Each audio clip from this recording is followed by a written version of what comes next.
The LA Police Museum opened in 2001. This was an actual active police station. It was built in 1925 and it was in service until 1983. Here at the museum, we preserve and collect and tell the history of the Los Angeles Police Department. And so my job is to preserve all of those documents, whether it's written, oral, or some of the artifacts that we collect. There have been some very significant cases that come through this building. The notable one would be with the Charles Manson murders. That's a very extensive collection that we have because you have 2 murder scenes. The Sharon Tate murders out in West LA, and then here in this division was the second set of murders, which was the LaBianca family. Marilyn Monroe would be another. We have everything associated with her death and all the records. Elizabeth Short, also known as the Black Dahlia case. It is still an open case, and it's in the cold case files. Another notorious case that came through LAPD and in the area because he was active around here and he lived in East LA was the Night Stalker, Richard Ramirez. You have some actual attachment to that case. Yeah, so he was very active in 1984, 85. And if anyone lived in Los Angeles will remember how everybody was afraid because he came in at nighttime and he did a lot of satanic rituals after he tied people up, including entire families, and then he would sadistically kill them one by one. So what he would do is he would steal a car and he would drive to a location where he could try to find his victims. And once he found a residence, and he would go in, he would tie people up and victimize them. Then he would take the vehicle someplace and he would torch the vehicle, so he would destroy any evidence of him being inside.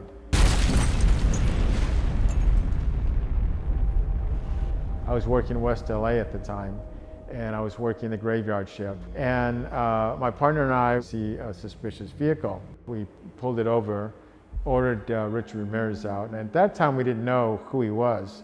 But my partner handcuffed him. I checked the ignition. He had used a screwdriver. He punched it so he can start the vehicle. So that told us that this is an unreported stolen. And we arrested him for stolen vehicle, and then he was charged. At the police station, I sat him down, I took his photo, and then I took him in, fingerprinted him, and booked him for that crime. So August of 1985, he had committed, I think, his second or third murder. Again, he torches the vehicle, only this time we got his thumbprint, which matched the prints that I took, which then brought up his recent photo. So they used that for the wanted poster. People recognized him, and that's when they charged him and attacked him, and were able to finally arrest him. We have the North Hollywood Shootout. That was a large shootout where the bad guys are shooting at the police with heavy weapons. We went against fully auto rifles, which led to their demise at the scene. Everything that they had at the time of death are here in the museum. Everything from what they wore, their equipment, their body armor is here. All of the things that we house and hold, you know, we put on display for others to observe, but there are pieces that are just so heavily tied in with somebody's emotions or, you know, or the event that happened attached to that piece or that item could certainly still bear that energy. There's something going on here at the museum that's unusual. There's paranormal activity here. Our employees who are here on a regular basis and sometimes at odd hours and nights, they're the ones who experience more issues than any of us. I've been working here 6 years in July. The first time I had to lock up here by myself, I heard footsteps coming up from the basement. The basement used to be our roll call room. At the beginning of the shift, the officers will assemble, and the watch commander is at the far end, and he assigns the officers to what they're going to work that day and whom they're going to work with. I had an experience back in 1978. For some reason, I had to go down to my locker to pick up whatever equipment or whatever it was I was going to get. I went down and I started feeling a little creepy. I felt as if I was being watched. I turned my back on the main locker room and I had my hands up in my locker, and I felt as if something was going down my spine, as if a finger or an elbow, and it started at the base of my neck. And when I turned, because it scared the hell out of me, I saw a Caucasian with a big mustache, a Bobby type hat, which we used to wear on the LAPD years ago. And he said, "Get out." It was creepy down there to me. One particular picture kept popping out at me, and I was told he was the first motor cop killed in the line of duty, Walter Krebs. The anniversary of his death is on March 28th of this year. We get activity in the museum, not only just the artifacts itself, but anniversary dates. So we're down in the basement, and all of a sudden the temperature starts dropping. And it went down to 68, 65 degrees, and we all could clearly hear the word Walter. Also down in our basement in the old firing range, there's certainly an energy there that it's really palpable, I think. It scares me. I get really cold. I can't walk past a certain area. So you don't like it in here? No, I get real lightheaded. Leave? Yes. Okay, I'll leave. In those boxes are things that came from the DA's office that still have evidence in them from crime scenes. I was downstairs and I was going through some old uniforms, and behind my ear I heard a sort of a whispering sound. I heard a, you know, that kind of thing. And I turned around and there was nothing there. And I walked out of the room and I came back upstairs just so I could sort of gather my thoughts about it. The second floor was more the administrative. That's where the captain's secretary, the captains, and all that would be. I've heard footsteps. I see shadows all the time. We hear a lot of knocking. When I'm sitting at my desk, I feel something petting my leg, petting my hair. Like, I always think, what is that? Like, and I brush it. You know, there's nothing there, of course. It's a different vibe. As soon as you walk in through the hallways, I feel that someone's watching me.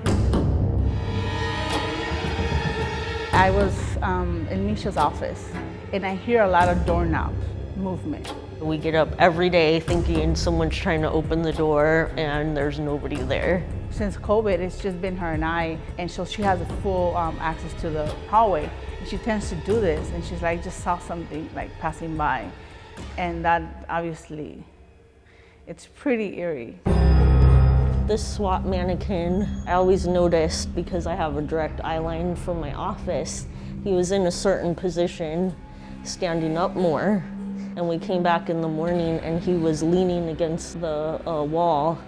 I was wondering if he just got jostled and just kind of fell over, but the thing that was extra weird is that his whole face was turned the opposite way of what it normally was. We have two cell sections. One is the misdemeanor, and the other one is the felony, which only has 2 cells. When it was an active jail, we had one individual who committed suicide. When I walk through there, I immediately just get this cold shiver down my spine. Right when I walk through there, and when I walk out, it's over. It's ice cold in there. It could be 110 degrees outside, and you walk through there and it's icy. This floor used to be our detective section, the squad room. Pretty much most of this floor, I get the creeps through when I'm by myself. I believe that there's a lot going on in the North Hollywood Shootout exhibit. The presence in there, I cannot explain to you. It feels like something is just in there and watching the whole time. You look at those mannequins, their eyes penetrate you. We have a clip of a very weird voice at 3:43 a.m. in the morning.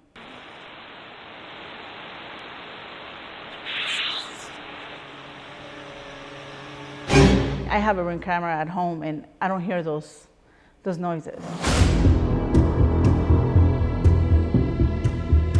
I believe that there's a lot going on in the Commissioner's Gallery.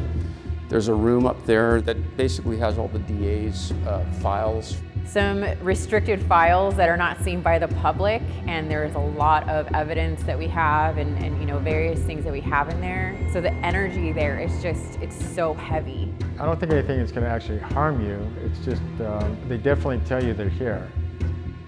I don't look at paranormal activity as being bad or good. It's just what it is. And I believe that this is a haunted building.